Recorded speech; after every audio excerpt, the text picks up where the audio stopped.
Assalamualaikum warahmatullahi wabarakatuh.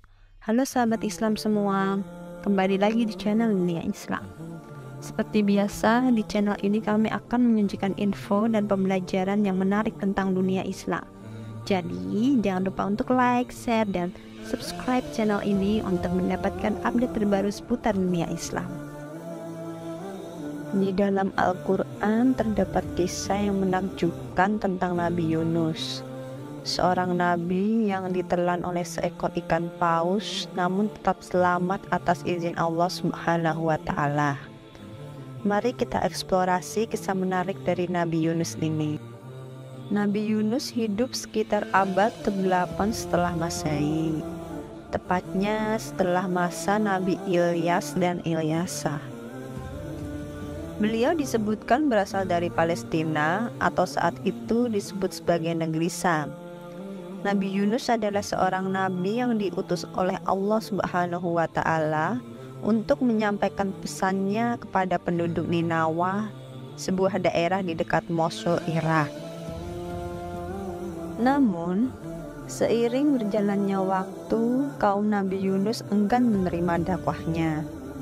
Mereka terus-menerus dalam kekufuran dan melakukan kekerasan. Nabi Yunus merasa sedih dan putus asa. Dalam keadaan yang penuh kesedihan, Nabi Yunus memutuskan untuk meninggalkan kota dan pergi ke tempat lain. Padahal pada saat itu Allah Subhanahu wa Ta'ala belum mengizinkannya.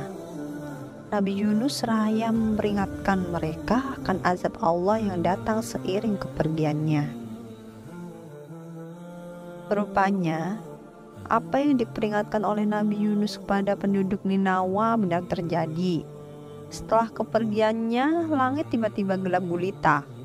Kemudian, datang badai dan angin kencang yang menumbangkan pohon dan membuat batu-batu terlempar. Penduduk Ninawa pun sadar. Peringatan yang disampaikan Nabi Yunus benar-benar terjadi. Karena itulah mereka bertobat dan menyebut nama Allah untuk memohon perlindungannya. Kaum Ninawa juga mencari Nabi Yunus. Sayangnya, saat itu beliau sudah pergi. Pertaubatan yang dilakukan kaum Ninawa ini serius dan jujur.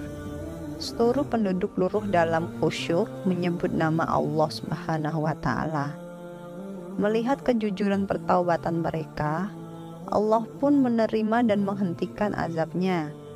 Peristiwa tersebut sebagaimana diceritakan Allah dalam surat Yunus ayat 98. Nabi Yunus sebenarnya tidak tahu tentang bencana yang terjadi dan tobat para penduduk Ninawa. Nabi Yunus sudah terlanjur naik kapal dan berlayar meninggalkan kota pada saat peristiwa itu terjadi. Namun di tengah perjalanan, Allah mengirimkan badai yang sangat besar dan mengancam keselamatan kapal. Awak kapal merasa takut dan berdoa kepada Tuhan mereka masing-masing. Para penumpang kapal pun mencari cara agar kapal tidak tenggelam. Salah satunya dengan mengurangi muatan kapal termasuk penumpang yang mereka bawa. Para penumpang kapal akhirnya setuju untuk mengurangi muatan, dan mereka melakukan undian untuk menentukan siapa yang akan diterjunkan ke laut. Sang nahkoda meminta seluruh penumpang menuliskan nama mereka. Kemudian proses pengundian pun dimulai. Pada pengundian pertama, nama yang keluar adalah Yunus. Namun seluruh penumpang menolak hasil tersebut sehingga diulang kedua kalinya. Pengundian kedua dan ketiga kali juga mengeluarkan nama yang sama, Yunus. Meski para penumpang lainnya masih keberatan, Nabi Yunus menerima hasil undian tersebut dengan ikhlas. Hal ini sesuai dengan firman Allah pada surah Asy-Syaffat ayat 141. Ketika Nabi Yunus meloncat ke laut, tiba-tiba datang seekor ikan besar menelannya. Ada pula pendapat yang menyatakan bahwa ikan yang menelan Nabi Yunus adalah ikan Nun. merujuk pada surah Al-Anbiya ayat 87. Ikan itu disebut-sebut masih hidup saat ini dan akan terus hidup hingga hari kiamat. Pendapat tersebut merujuk pada surah Asy-Syaffat ayat 144. Nabi Yunus masuk ke dalam perut ikan tersebut dan tidak bisa keluar sama sekali. Allah sengaja memerintahkan ikan tersebut untuk melahap Nabi Yunus dan membiarkannya berada di sana agar ia tersadar. Maka dari itu, ikan tersebut tidak melahap daging dan tulang Yunus. Ikan besar itu hanya membawanya berenang di laut hingga waktu yang ditentukan oleh Allah Subhanahu wa Ta'ala. Sebagian ahli tafsir menyebutkan Nabi Yunus berada di dalam perut ikan selama seharian. Namun, sebagian lainnya menyatakan Nabi Yunus ada di perut ikan selama 3 hari. Bahkan ada pula yang mengira sampai 40 hari lamanya. Di dalam perut ikan paus, Nabi Yunus merasakan kesendirian dan penyesalan. Dia menyadari bahwa dia telah melakukan kesalahan dengan meninggalkan tugas dakwah yang Allah berikan kepadanya. Di dalam perut ikan, Nabi Yunus sadar bahwa ia sudah bertindak sebelum mendapat izin Allah. Hal ini seperti firman Allah pada surah Asy-Syaffat ayat 142. Sebutan tercela pada ayat tersebut menandakan Allah tidak berkenan pada keputusan Nabi Yunus meninggalkan kaumnya. Allah juga menegaskan kekecewaannya pada Nabi Yunus dalam surah Al-Anbiya ayat 87. Sadar akan kesalahan beliau, Nabi Yunus pun lantas dengan penuh penyerahan kepada Allah memohon ampunan dan bertaubat, sebagaimana yang Allah kisahkan dalam lanjutan ayat ke-87 surat Al-Anbiya.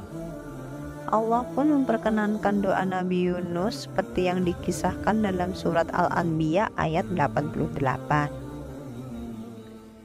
Dalam kemurahan dan kasih sayangnya, Allah memerintahkan kepada ikan itu untuk memuntahkan Nabi Yunus sehingga beliau terdampar di daratan yang tandus.